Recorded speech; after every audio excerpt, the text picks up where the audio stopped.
The vice principal wants to see me. I'm a little nervous because I have a feeling they're gonna ask me to stay and I don't want to say no.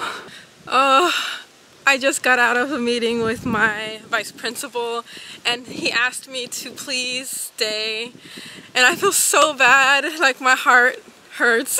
I don't know what to do. Like, I feel so torn and I feel so bad because I love my students and I love the school that I work at. But I have other plans, and my vice principal told me that they are not going to fund the school for another English teacher. I just need to sit down for a moment and talk with you guys. I'm really like torn, and I love my students. I have a great job. My coworkers are amazing. I have it really good here in Korea, and I know that, and I already made plans and I feel so torn. And when I was planning to leave Korea, I was like, the one thing they can't do is beg me to stay because I will be so torn. And I had a feeling that this might happen because last year, I don't know if you guys remember, I talked about how Incheon, where I live, they are losing their funding for a lot of things. A few teachers had to change jobs or move different places because some people were cut. I had a feeling that if I decided to leave, there would be a point where the Incheon office would say they are not funding a new teacher, but if I stay, they will keep me. And that's exactly what happened. I'm so torn because, you know, I plan to go home to visit my mom, and I want to take her to Indiana to visit her sister, which she hasn't seen her sister in 15 years. And I can still do that even if I stay, but I had some other plans to visit my mom, maybe take her some other places, not only Indiana, but like spend some quality time with her and travel around a little bit. Her first flight was in 2012 when I graduated from university. We flew to Iowa, and that was her first flight. And then I took her on a cruise in the beginning of this year to Catalina Island and Ensenada, Mexico, and she had a really good time. And she tells me that she thinks back to her first flight, and I rented a car and we just drove around doing the most simple things, but she says she still thinks about that. I want to do stuff like that with her.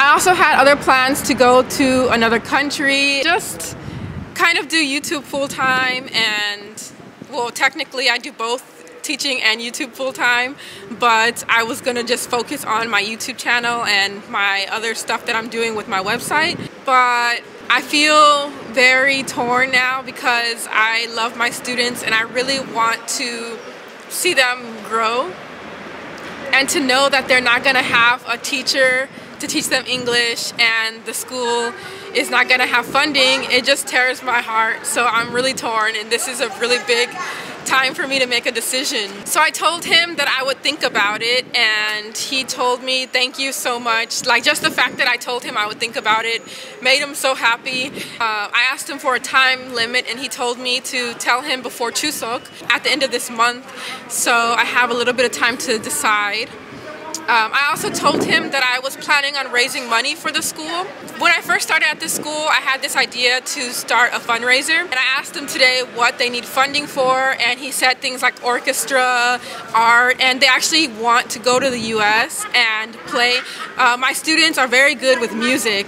Blind students are very musically talented and my students are amazing with music, and they have a blind orchestra, and one of their goals is to go to the US and play something with Disneyland or Disney or something. Also just some other events that they would like to raise money for. And just even like orchestra, art, they have a lot of different things that they work with for extracurricular activities that they need funding for. So I told him that I will ask you guys and all of my friends if they would like to donate. So what I'm gonna do is put my PayPal once all the money is collected, I'm gonna make the payment from my Korean account to the school directly to their bank account, and I will share that with you guys when I make it happen. I don't know if I should have like a goal number. $1,000 at least would be amazing if I could collect $1,000 to give to my school from you guys. That would be amazing. Like, I think that it's so amazing that I have an audience that I can do amazing things with, and I want to start doing that more. And what better way to do it with than with my school? My students are amazing. And anyway, back to the main topic of them asking me to stay. Korea always keeps me. I'm gonna go send mail. Someone bought a tote bag, so I'm sending one of these. Yeah, I've been using them a lot.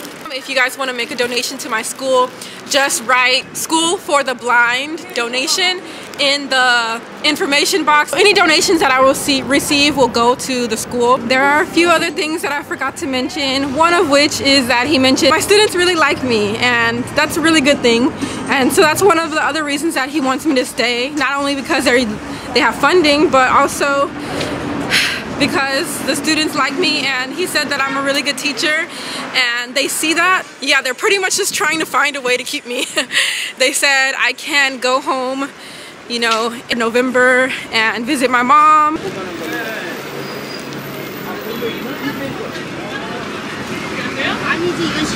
I just see that they're really trying hard to keep me because they're not gonna have another English teacher if I don't stay. So this is a really big decision for me. But if I don't stay, if I stay, if I leave, you know, I have my freedom. I was planning to just do my YouTube videos and other stuff, and if I stay, at least they will have students, and you know, I have a good job, so either way will be good for me. But if I stay, it will be really good for my students, so that's what I'm thinking about right now, and I have a big decision to make. My face like this. Okay. You know? I just check out charlycheer YouTube. Could you write down, Yes. please? On YouTube. Mm-hmm. Your diary? Yes. In Korea? My life in Korea. Okay. Yes. Thank you. You're welcome. Take care. Bye, you too. That was cool. He was like, hey. And then he was like, where can I find you? That's so cool. They were very nice. I hope they like leave a comment so I can see that they found my channel.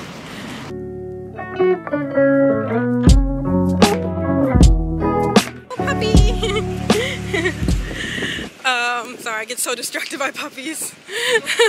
The lady at the post office was so weird. Like, I think she's afraid to speak to me, even in Korean, because I talk to her in Korean every time I go see her, but she doesn't say that much. And so I stayed an extra minute to check if she would talk to the other customers.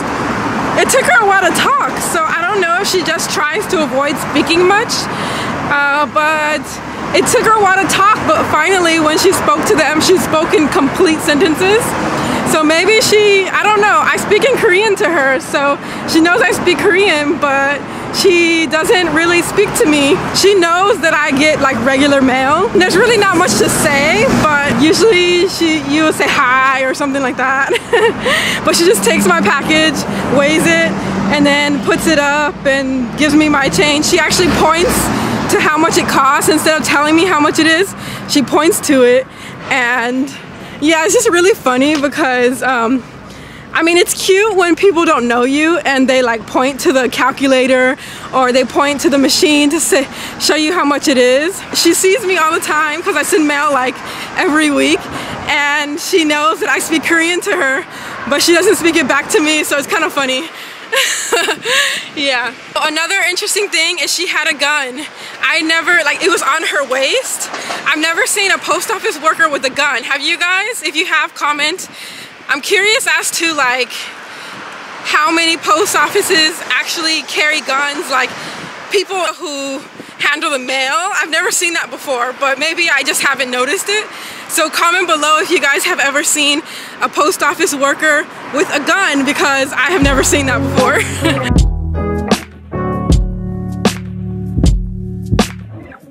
She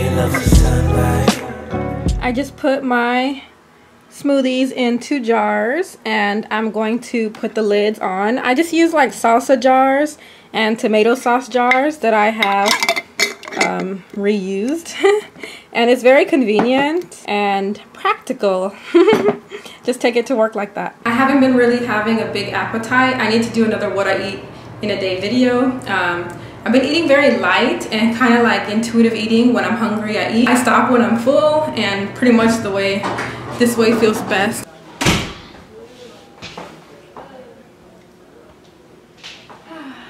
How are you? I'm very fantastic. That's good. What are you doing? What are you doing? I'm eating. Eating! Nom, nom, nom, nom.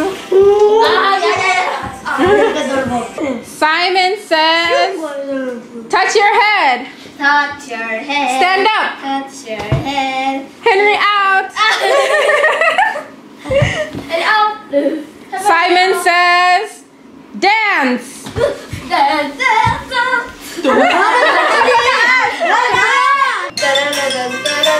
Beep, beep. Beep, beep. The horn on the bus goes beep, beep, beep. Beep, beep, beep. Beep, beep, beep. The horn on the bus goes Beep, beep, beep. beep, beep, beep. What do you hear? Oh, I hear a cat, cat, cat, cat. I hear a cat. I hear an elephant, elephant, elephant, elephant, elephant. I hear an elephant. I am getting ready to drink the other part of my smoothie, and I thought I'd show you guys because a teacher. Oh, thank you. A student brought me milk. I'm gonna give it to my co-teacher, but yeah, sometimes students come in and they bring me stuff. That student, she's kind of, she has other disabilities, so she always comes and brings me like a cup of water or like something. It's really cute, but yeah, so I have the rest of my smoothie, and I thought I'd show you guys because I haven't seen a fan in a long time, and I'm actually surprised, well, kind of surprised, but kind of not. They still have like timers and stuff on them. I'm pretty sure you guys have heard, or maybe you haven't, that there is a kind of like superstition or belief that if you sleep with the fan on and all the windows closed, you can die. It's called fan death. You guys can look it up, but yeah, it's something that a lot of Koreans have believed in the past, and I'm not sure how this belief has changed. That's the bell for me to go to class, so I'm not sure how this, you know, belief has changed. If anyone wants to comment below if you know any new statistics, or I don't know, I should ask my co-teacher if she believes in fan death. Curious to see if that has changed since I first got here. I remember hearing that a lot of Koreans believed in this, and you know, still there are timers on the fans. I mean, it's convenient if you only want to, you know, have the fan on for a short time, but some of us like to sleep with the fan on, and it's really interesting to know that people believe that you can die if you keep it on with the windows closed. So anyway, I will see you guys later because I gotta get to class. I let my students taste my smoothie, and it was so funny because 2 of the students were like, ugh. Their faces when they tasted it was so funny.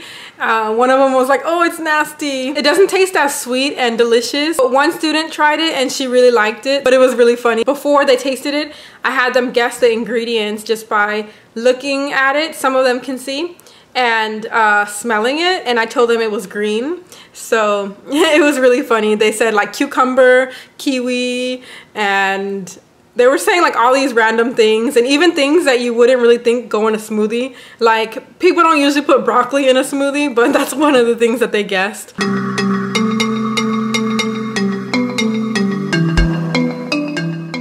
Sometimes I feel like I need a long break or a full-time break, a forever break. I feel so bad to know that there is another teacher out there that could be doing a lot better Even though I know that I'm doing a good job with my students, there's someone whose heart is like fully in it right now. I have lived in Korea for 3.5 years, and I feel like I've gotten to know Korea and the people in Korea. I got to know a lot of the culture, the language. I learned a lot about the food and all of that stuff, and I feel like I'm ready for something new.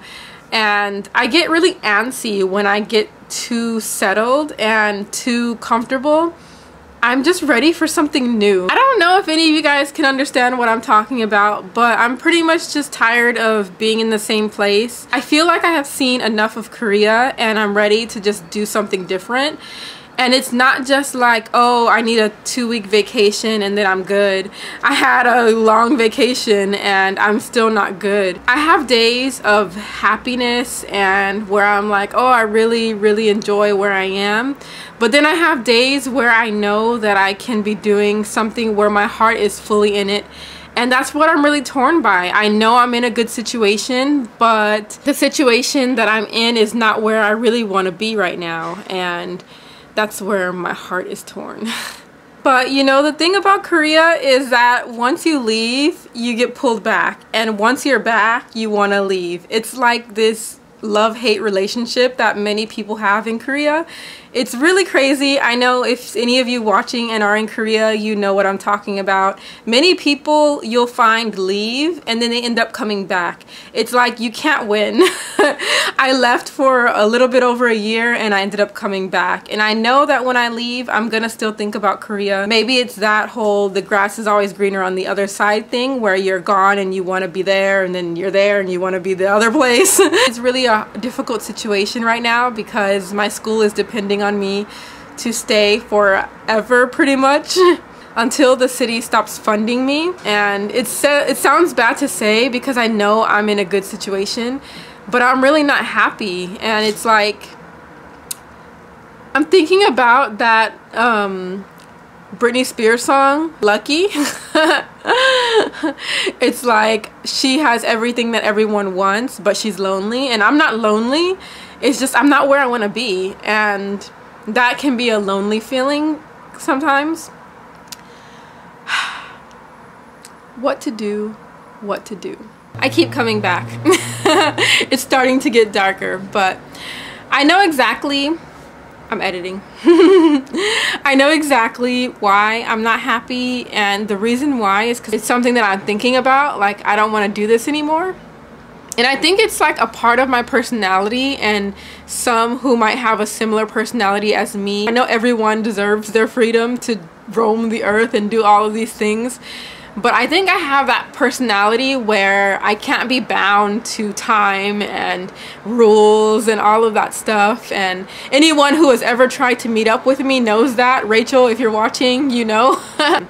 And I hate having to meet up at a specific time or do something at a specific time. I like doing my own thing, and that's one reason why I cannot commit to these daily vlogs, because I like doing things when I want to do them. I like to make my own rules and be free, and that is one reason I'm not happy. So right now I am wondering if I'm going through my Saturn return. I just thought about it because I'm just thinking about my situation, and then I decided to find this guy's video that I have watched before, but I feel like it really hits home today. And I watched it and I was like, oh my gosh, he's explaining my exact situation. So I'm gonna leave you with a few clips from him. Every 28 and 30 years, Saturn comes back to its own original place of sign where you were born on. It brings a lot of new events in your life. This is one of the most important reasons why they say that you're not an adult at 16, 18, or 21, or even 25. You are an adult at 28. Because of the fact, at 28 is when this triggering point starts. You start thinking about the end result of your life. And because of this end result of your life, what the main thing triggers within you is who you are. What are you here to do? So what Saturn does, it shows you that you better realize your life path before it's too late. This is why you will notice many people, with this kind of a Saturn return, suddenly changing jobs, changing careers, suddenly realizing that what the hell am I doing? What Saturn really does, it kind of shakes you to your core. You suddenly realize that, oh, okay, what I was just trying to follow, you know, is not going to work out. And I think that I am going through what he is talking about right now.